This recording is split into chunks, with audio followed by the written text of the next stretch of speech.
दोस्तों, मुकेश अंबानी का घर एंटीलिया इतना ज़्यादा महंगा है कि अगर मुकेश अंबानी चाहते तो वो भी बुर्ज खलीफा जैसी बिल्डिंग को मुंबई में ही खड़ा कर सकते थे। और जब ये घर बन रहा था तो मुकेश अंबानी जी जान लगाकर इस पर काम करवा रहे थे, क्योंकि इसे बनाने में अंबानी फैमिली का एक कमाई का बहुत बड़ा हिस्सा लगने वाला था। और इसके कंस्ट्रक्शन को लेकर एक नहीं बल्कि दो ऑस्ट्रेलियन कंपनी काम कर रही थी, क्योंकि मुकेश अंबानी को अपना घर एक आलीशान घर के रूप में बनाना। और इस घर की कीमत लगभग 15,000 करोड़ रुपए है। इतना महंगा घर होने के बाद भी इसे दुनिया का सबसे खराब आर्किटेक्चर माना जाता है। और दूसरी तरफ मुकेश अंबानी का भाई अनिल अंबानी इस ऊंची इमारत को देखकर हैरान हो गया और उसने भी दूसरी तरफ अपनी बिल्डिंग को बनाने का सोचा और उसके घर का काम भी उसने एंटीलिया के साथ ही शुरू कर दिया। दोस्तों, आज की वीडियो में हम बताएंगे कि मुकेश अंबानी का घर एंटीलिया बनाया कैसे गया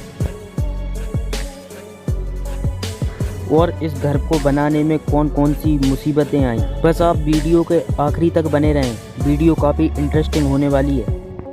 सन 2002 में जब मुकेश अंबानी के पिताजी धीरूभाई अंबानी का देहांत हुआ, फिर उनके दोनों लड़कों ने उनकी प्रॉपर्टी को आधा आधा बांट लिया और फिर दोनों ही भाइयों ने अच्छा खासा पैसा कमाना और मुकेश अंबानी काफ़ी ज़्यादा ही सक्सेस होते गए और दूसरी तरफ अनिल अंबानी बादशाह होता गया। और फिर मुकेश अंबानी के मन में आया कमाई का एक अच्छा हिस्सा लगाकर मैं क्यों ना अपने फैमिली के लिए एक आलीशान घर बनाऊं। और मुकेश अंबानी को अच्छी तरह से पता था कि इस घर को बनने में 2 मिलियन का खर्चा आएगा और मुकेश अंबानी ने कोई भी जल्दबाजी ना दिखाते हुए इस काम को शुरुआत 2006 में करवाई थी।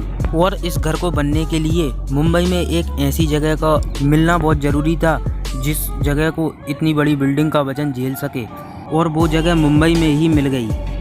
और उनके घर को बनाने के लिए 4 लाख स्क्वायर फीट मीटर की जगह चाहिए थी, जो कि 21 करोड़ में उन्होंने खरीद ली थी।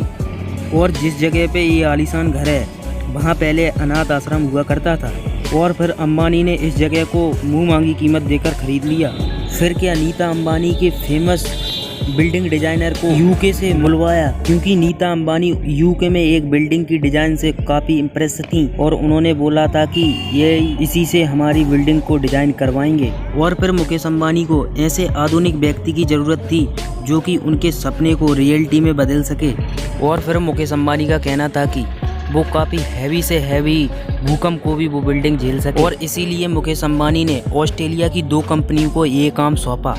और ये बिल्डिंग एंटीलिया की नींव एक एडवांस इंजीनियरिंग की से बनी हुई है और इसमें 200 पाइप्स लगाए गए हैं। और ऐसे ही एडवांस तरीके से दुनिया की सबसे ऊंची बिल्डिंग बुर्ज खलीफा को भी इसी तरीके से बनाया गया है। और ये इस बिल्डिंग का काम 2006 में चालू हुआ था और मुकेश अंबानी ने बोला था कि मुझे ये बिल्डिंग 2010 तक कंप्लीट चाहिए, क्योंकि मुकेश अंबानी चाहते थे कि मेरा घर अनिल अंबानी से पहले तैयार हो जाए। और इस बिल्डिंग का काम अच्छी तरीके से चल ही रहा था कि मुंबई की 50 सेल्सियस गर्मी ने इसका अड़ोरा बनने लगी, क्योंकि इस बिल्डिंग में लगने वाले जो मटेरियल्स थे वो बहुत ही जल्दी सूखने लगे। और ये सूखे माल से बनाई बिल्डिंग को एक मजबूत बिल्डिंग नहीं कहा जा सकता था। और फिर ऑस्ट्रेलियन कंपनी ने सोचा कि हम ये काम रात को ही करेंगे, और क्योंकि रात में दिन की अपेक्षा काफ़ी कम सेल्सियस की गर्मी रहती है और रात में काम करने की वजह से काफ़ी लेट होता गया।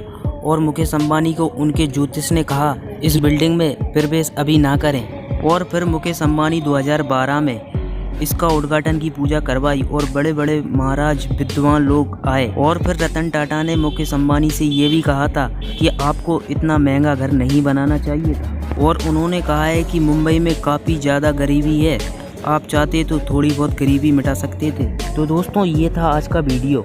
अगर ये वीडियो आपको अच्छा लगा हो तो लाइक कर दें वीडियो को, और इसी तरह की वीडियो देखने के लिए प्लीज़ चैनल को सब्सक्राइब कर दें।